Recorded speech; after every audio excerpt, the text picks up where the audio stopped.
Okay. Welcome to Fans View TV. I'm joined by Elegbe and Eze, or should I call him Docs? What do you want to call it? Docs. I'm joined by Whatever, Daniel. right? I'm Yeah, joined by but Daniel and Elegbe. You welcome, guys. yeah, thank Thank you, Ahmed, you. for having me. Yeah. And It's a pleasure to be here. okay, you're welcome, guys. I just wanted to discuss Manchester United with you guys. And the rumors that have been coming out this week is that Ten Hag might be replaced this summer. And I watched Stick to Football by Gary Neville, and I noticed that with what Ole said, I noticed that the problem is not only the board or the coaches, even the players have a big part to play in this. I think their mentality is questionable because there was a part Ole said at halftime, and that was against Watford. Players were like, if you want to play, play. If you don't want to play, play. You indicate by raising up your hand if you don't want to play. I was like, wow. Why would players not want to play for Manchester United? What do you think is the problem of Manchester United? Is it Uh, coaches or the owners or the players? I think post Sir Alex, a couple of issues have sprung up over the years, from player power, agent powers, the times of what's his name, David Moyes, or the case of David Moyes not being capable to handle a club the size of Manchester United. So, and also management up above the manners they handle affairs. Legendary coaches like Luis Van Gaal and Jose Mourinho have had to, in a couple of interviews, even while they were, coaching Manchester United, have had to point out over the years about, let me say, football being run or operated by non, footballing capable hands, having the likes of Ed Woodward, man, footballing affairs. So having said that, I think it's a stretch of a couple of things. You really wouldn't say if you are listening to Ole very well, you will discover that the coaches are to blame, the players are to blame, the management also, the guys above are also to be blamed. I'll say I've always, Ahmed, Ayo, I've always pointed out player power being a major issue, and that is because of the way the guys above, the management, the CEO, and the owners of the business or the franchise in Manchester United have decided to run the club. Where you had, I will always mention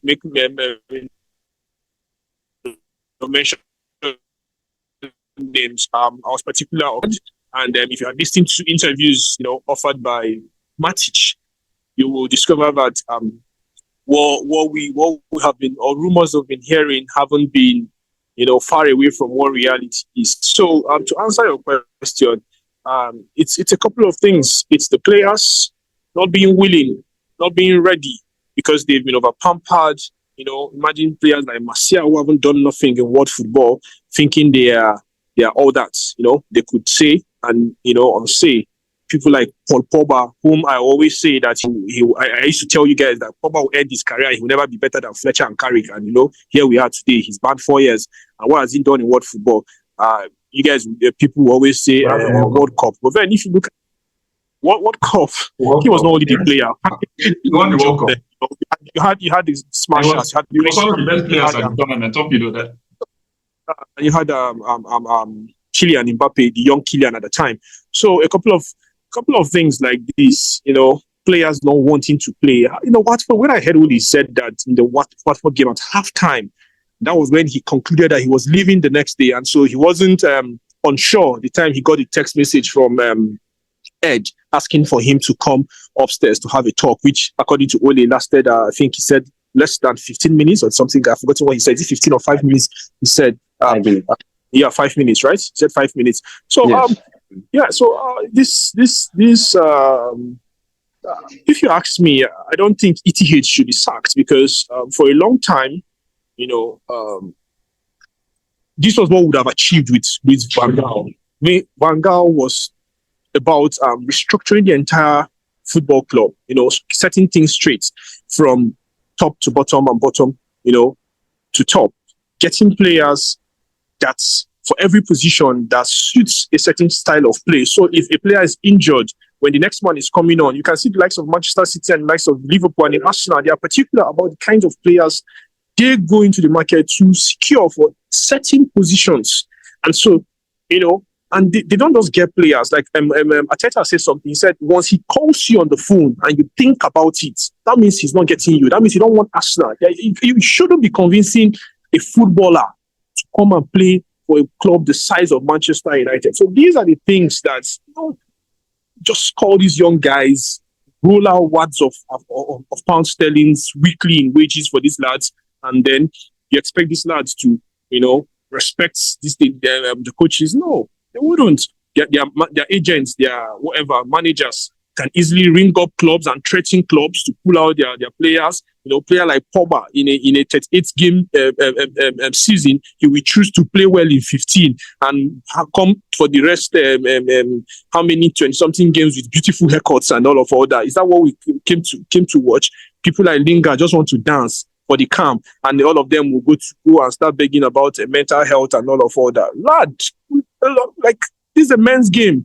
I remember when Mourinho regarding Rashford in his early days in Manchester, when he made the comment, look, if you are a young player who is willing to put pen on paper to a very massive contract, then you should be ready to shoulder the size of criticism that comes with such positions and such words of pounds weekly in wages. So I don't think it's one thing. I think I'm hopeful with the team right now, the Ineos group. I'm hopeful that these guys are going to run the sporting part of it the way sporting, activities or affairs ought to be run. The heads that are being put together by the Ineos group just gives me hope. So I see what happens in 18 to 24 months. I'm hopeful. Let's see the direction the franchise will be going.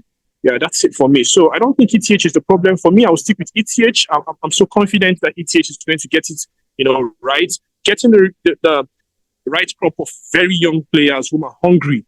And, what we should have done with Louis van Gaal 10 years ago, 8 years ago or 9 years ago, we are going to finally have to do that, which is rebuilding from the scratch. Yeah.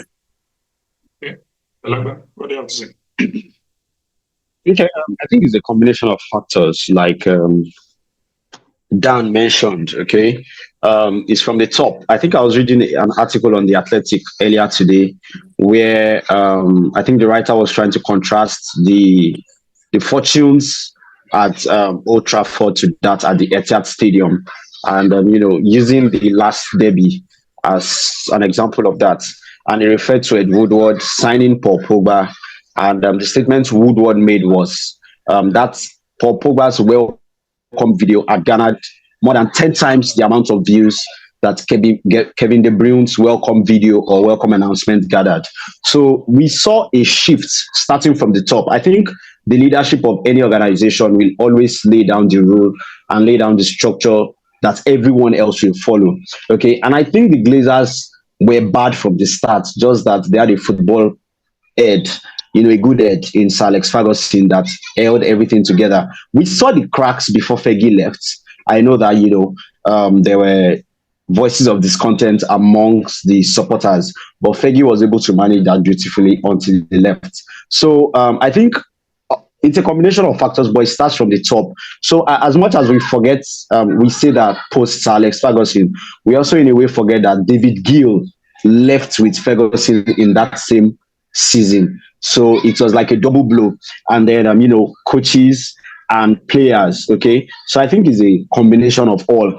Although for the coaching and the player parts, it's surprising to me when coaches do well before United and come into United and don't do well. And the same for players. So I think it's the environment, but championed by incompetent leadership. I will put the fault more at the door of the leaders. Yeah. But when you say players play well before United, come to United and don't play well. This is your job. Yes. Why will you just come to an environment and say, okay, you don't want to work here, you don't feel like working, or you don't feel like giving your best? This is your job. You are paid to do a job. You are paid to do a job. Why not do the job? Okay, well, the way I put it was not maybe they decided or chose to. I mean, you might use those words. I think Dan used that phrase.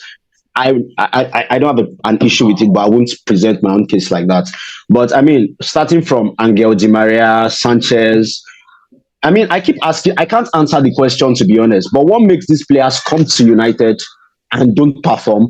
Sanchez even sort of resurrected his career after United, and then Di Maria left They after play very one well now in season. Inter Milan. Play very well now. Exactly. Di Maria left after just one season and became the former Di Maria. So I don't know. It's shrouded in mystery. I don't know. I don't know why. Could it be a phase? Could it be a bit? There's always this general belief that anytime there is a major exit in any organization, either whatever size, of so to say someone of the stature of Sir Alex and there's always it's expected at all times that you experience that kind of turbulence, so to say. Could that also be, just as you're saying, it can almost not be explained.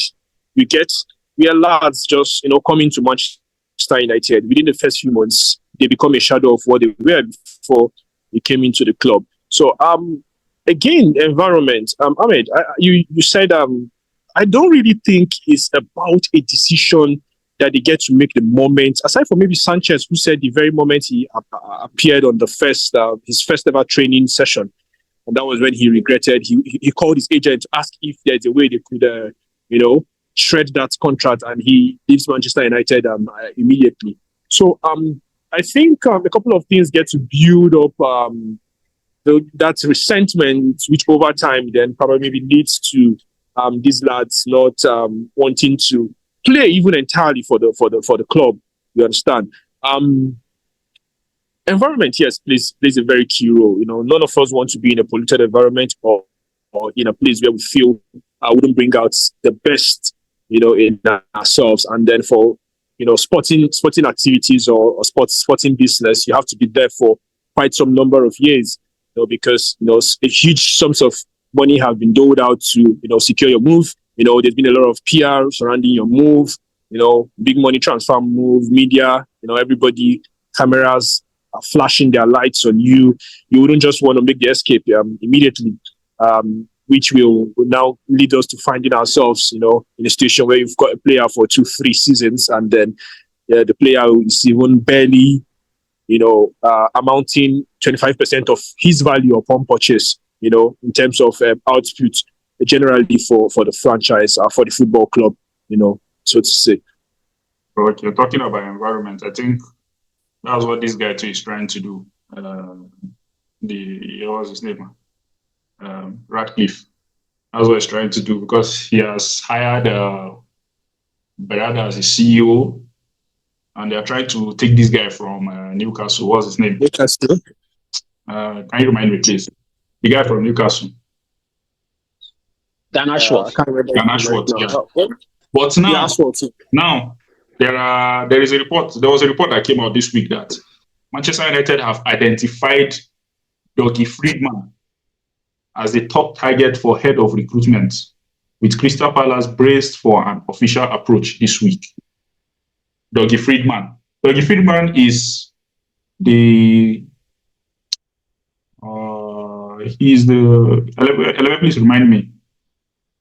I don't know his He's the sporting director. Sorry, he's the sporting director of Crystal Palace.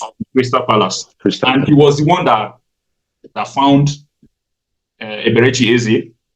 He found Michael Olise. He found McWahey from Chelsea.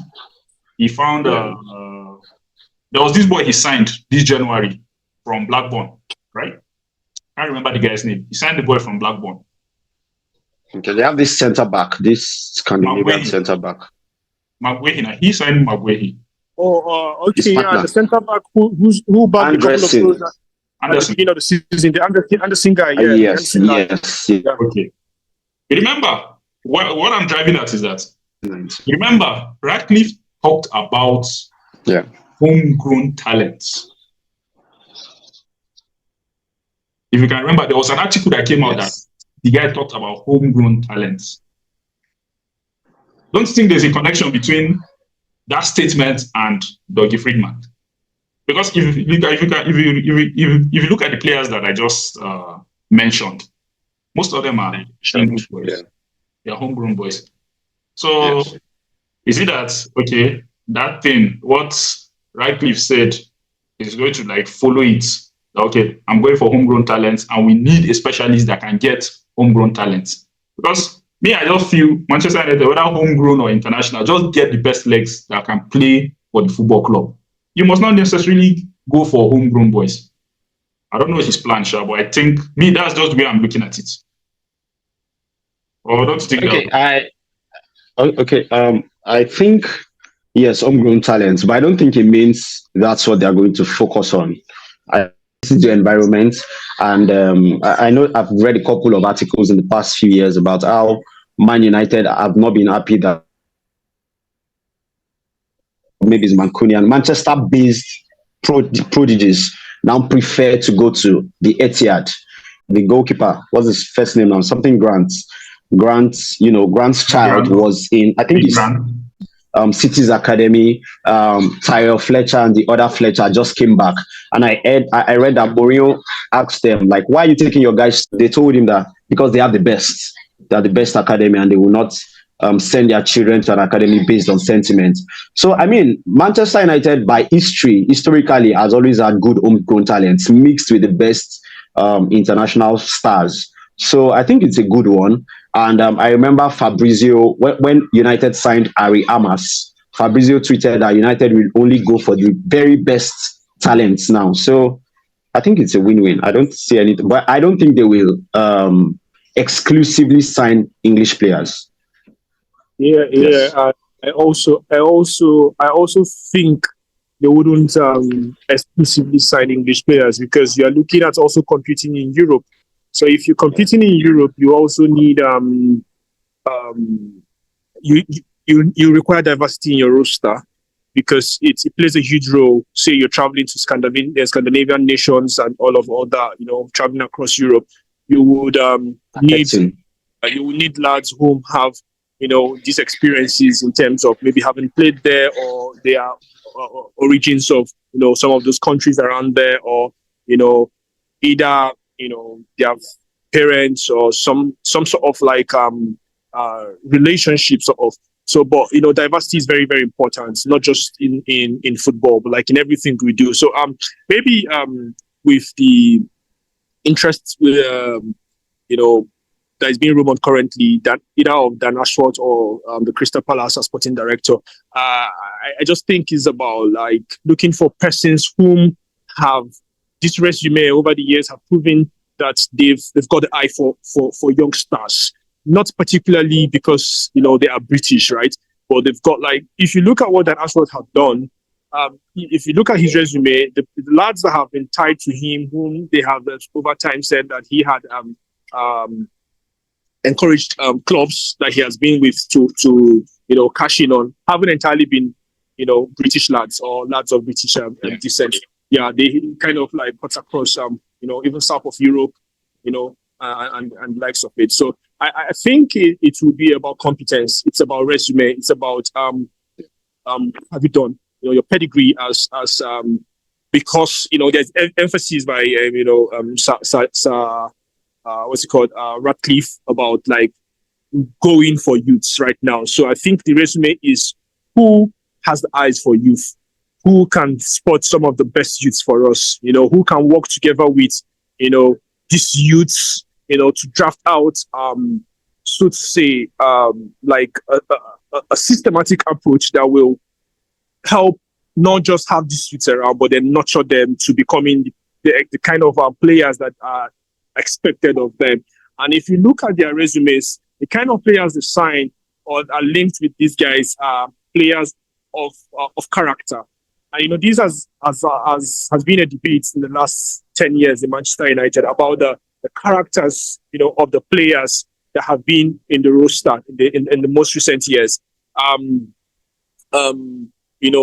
Having players who will feel like playing when they want to play, who are more like switching their moods, having a lot of mood swings and forgetting that there are about 75,000, fans seated out there in Old Trafford, whom it is even as a result of their, pennies, put together that they are able to even afford their weekly wages. I'm talking of like the players, right now. So it's a couple of things. I wouldn't think it's just because of the interest in the homegrown talents at the moment, right? But do you think he will leave the sporting director role at Crystal Palace and come and be? Come on, Manchester. Look, come on. Manchester United. I know that Manchester United is a big. Manchester United is exciting. So, I tell you something. I tell you something. Look, regardless of how much a franchise Manchester United has been in the last decade, I beg to disagree that even Carlo Ancelotti will say no to an opportunity to coaching Manchester United. It's a huge franchise. It's a huge job to have on your resume. It's a very massive job to have on your resume. They are leaving a sporting director role for head of recruitment. Come on, we're talking Manchester United. It's like a VC in Nigeria being offered the role of a dean in Harvard. Oh, yeah? Yes. I mean, for you to know how big Manchester United is, we just poached City's chief operating officer, football's chief operating officer, after 10 years of being in the doldrums. That's Berada. Yeah, Berada. So do you guys believe that Berada, Ashworth, and this guy are going to do a very, very good job? Look, there has to be a plan. There has to be a blueprint. There has to be the short-term goal and the long-term goal. There has to be, say, a 2-3 season goal.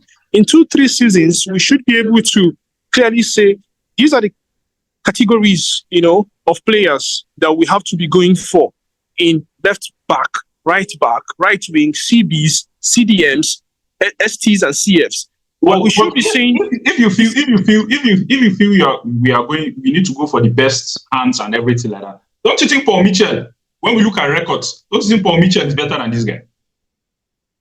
So I don't know. Paul Mitchell was part of the people that brought players like Son to Tottenham.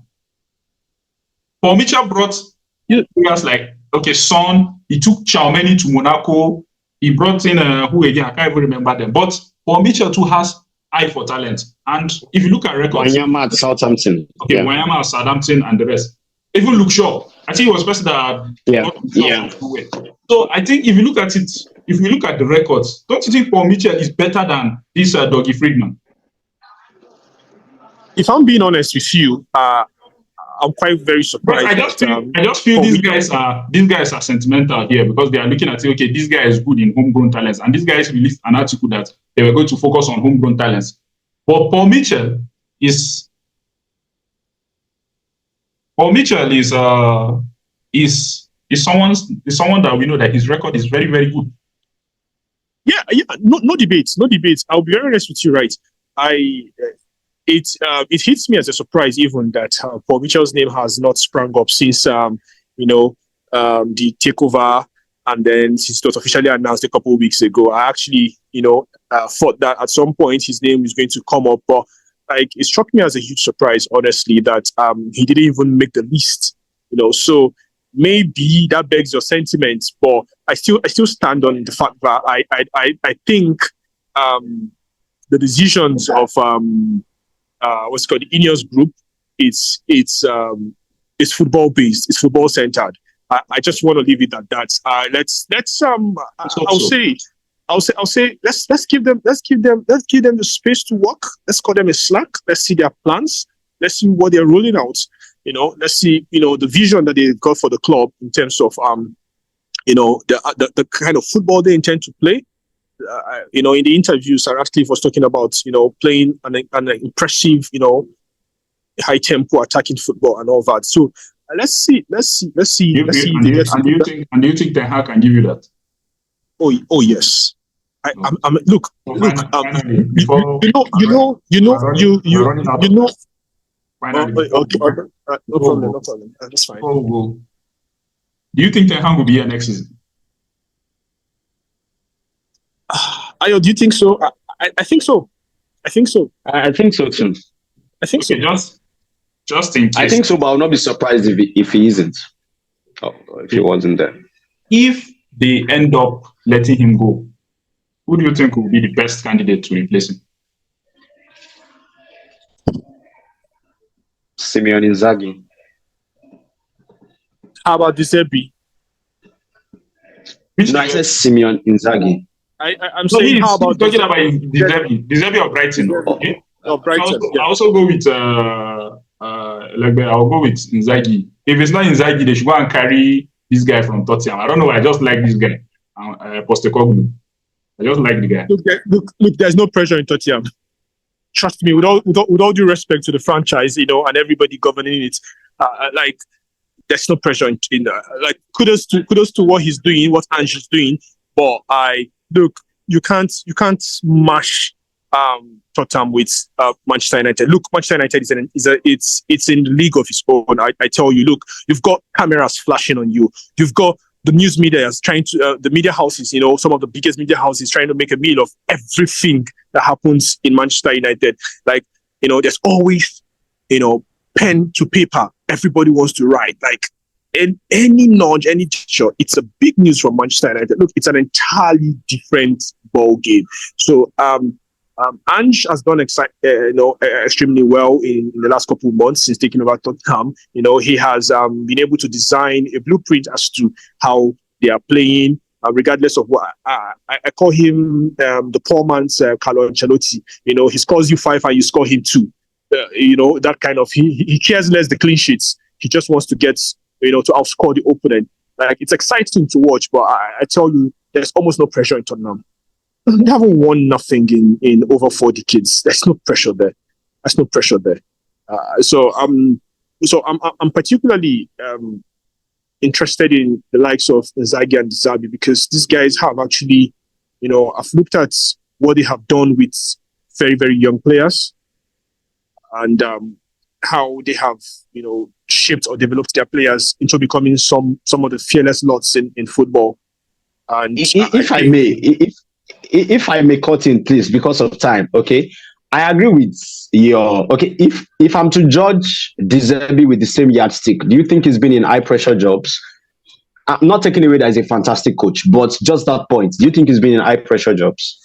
No. The answer is no. But then looking at what he's doing with Brighton, come on, just the lads in Brighton are almost Ange is also doing it with Tottenham. Ange is also doing it with Tottenham. Ange. But you've got some sort of much more high profile lads in Tottenham suiting up for Tottenham. If you're looking at Brighton, some of these who knew Mitoma, who knew some of these lads, we almost didn't know these lads prior to Deserbi, coming in and then they getting all signed up and we're able to see what he's been doing with these lads. We see how fearless these lads have become, not just in their play style. I'm talking of their confidence, how they carry their bodies. I follow Brighton closely. I watch down to their training sessions and I look at the players, the arrivals of the players. I look at the way they get on the pitch to prepare themselves for training sessions. And you could see them oozing of confidence. But these are lads, you could smell that the entire atmosphere. And, listening to the podcast, the 5 podcast where Rio Ferdinand had Kevin Boateng, you heard of, his analogy, how his tales of who Deserbi is, or what it seems like, or what it feels like working with Deserbi. You just like the kind of lad that Manchester United needs. Someone who is almost fearless. Someone who is not scared to tell you sit there, and he's going to right in your face. He will get your substitute, and I think that's where probably Erik ten Hag is maybe lacking. I was telling you a couple of weeks, Ahmed, where I said if I were him, bench all these old lads. get these young lads. I would rather play with these young lads and lose with these young lads than have all these expensive, guys suiting up every weekend and almost not putting up a fight. All right. Thank you very much for joining me, guys. It was nice having you guys. All right. Until next time. Thank you, Ahmed. Yeah. Mm-hmm. All right. Bye-bye. All right. Good night. Right. Mm-hmm.